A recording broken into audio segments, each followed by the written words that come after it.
सियासत किस तरह की है कि सिंदूर बटेगा और किस दिन से शुरू होगा? कोई एयरफोर्स डे से शुरू नहीं कर रहे हैं, या मानेकशॉ जी का इतना नाम आजकल याद आ रहा है भारतीय जनता पार्टी को, उनके जन्म दिवस से शुरू नहीं कर रहे हैं। शुरू करेंगे 9 जून से, जिस दिन नरेंद्र मोदी जी ने तीसरी बार प्रधानमंत्री पद की शपथ ली थी। इससे ज्यादा सिंदूर की ऊपर राजनीति का घटिया और बेहुदा उदाहरण आपको नहीं मिल सकता। लेकिन मैं कहती हूं कि मोदी जी, फिर भी अगर आप सिंदूर बांटना चाहते हैं जाके घर घर, तो मेरे 3 सवाल हैं जिनका जवाब आपको, भारतीय जनता पार्टी और संघ के कार्यकर्ताओं और नेताओं को, इस देश की महिलाओं को, बेटियों को जरूर देना चाहिए। और पहला सवाल यह है कि पराये आदमियों द्वारा दिया गया यह सरकारी सिंदूर, पराये आदमियों द्वारा दिया गया यह सरकारी सिंदूर किसके काम आएगा और किस लिए काम आएगा? तो जो हिंदू धर्म के स्वघोषित ठेकेदार हैं, संघी और भाजपाई, क्या वो नहीं जानते हैं कि भारत में हिंदू सनातनी ब्याहता महिला जो है, उसे बिछिया, मंगलसूत्र और सिंदूर ससुराल से मिलता है। उसके गले में मंगलसूत्र और उसकी मांग में सिंदूर उसका पति सजाता है, या फिर सिंदूर मिलता है शक्तिपीठ से, मंदिर से, सौभाग्य के आशीर्वाद के रूप में। तो ये जब आपके कार्यकर्ता डिब्बियों और पैकेट में सिंदूर पहुंचाएंगे, और लिख कर रख लीजिए कि जिस डिब्बी में, जिस पैकेट में सिंदूर जाएगा, उसके ऊपर भी मोदी जी की फोटो छपी होगी, क्योंकि कोविड की वैक्सीनेशन सर्टिफिकेट पर जिस व्यक्ति ने अपनी फोटो छाप दी हो, वो क्या ऐसी जब सिंदूर बांटेगा तब अपनी फोटो नहीं छापेगा? ये छपास ही है जिसके कारण ये राजनीतिकरण हो रहा है।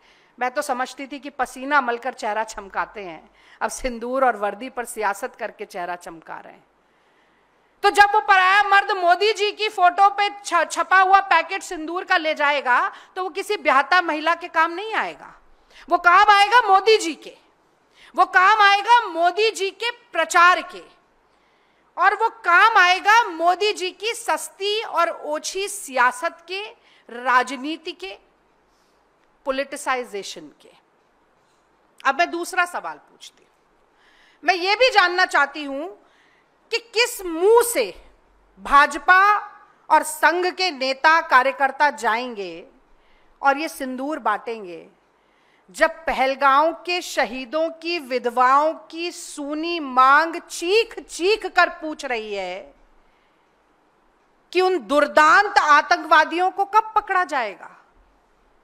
मोदी जी, उन्हें जमीन निगल गई कि आसमान खा गया?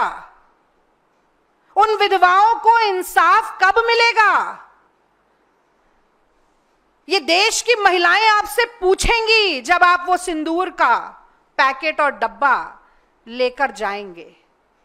आपसे कहा जाएगा कि क्यों नहीं मौत के घाट उतारा गया, क्यों नहीं मारा गया? अगर सिंदूर का इंसाफ आपको देना था महिलाओं को और सिंदूर को बांटने का काम आप कर रहे हैं।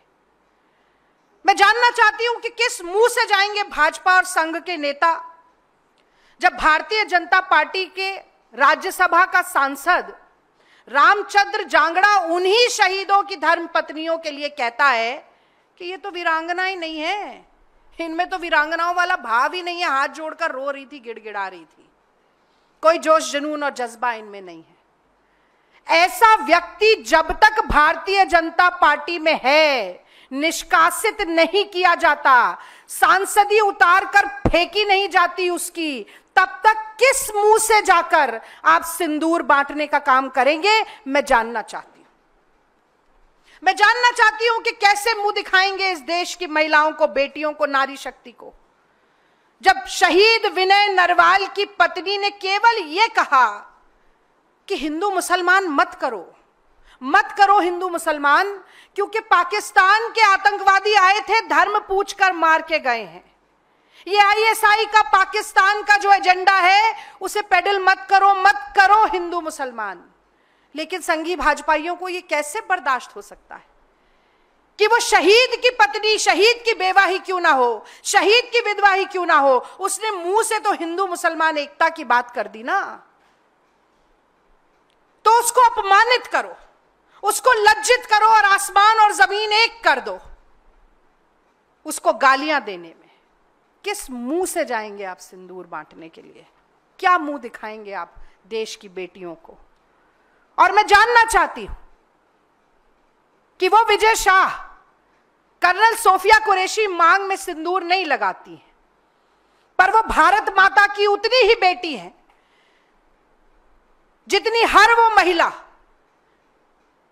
जो देशभक्ति में अपना सब कुछ न्यौछावर करना चाहती है। तो विजय शाह की जुर्रत कैसे हो जाती है कि वो आतंकवादियों की बहन बता दे और उसके बाद मंत्रिमंडल में बना रहे कि जबलपुर का हाईकोर्ट संज्ञान ले ले पर मोदी जी संज्ञान नहीं ले सकते, कि मोदी जी की मूक सहमति बार बार ऐसे लोगों को मिलती रहे जो देश की बेटियों को अपमानित करते हैं और फिर उसके बाद सिंदूर बांटने की बात करते हैं। बहुत आश्चर्य होता है मुझे।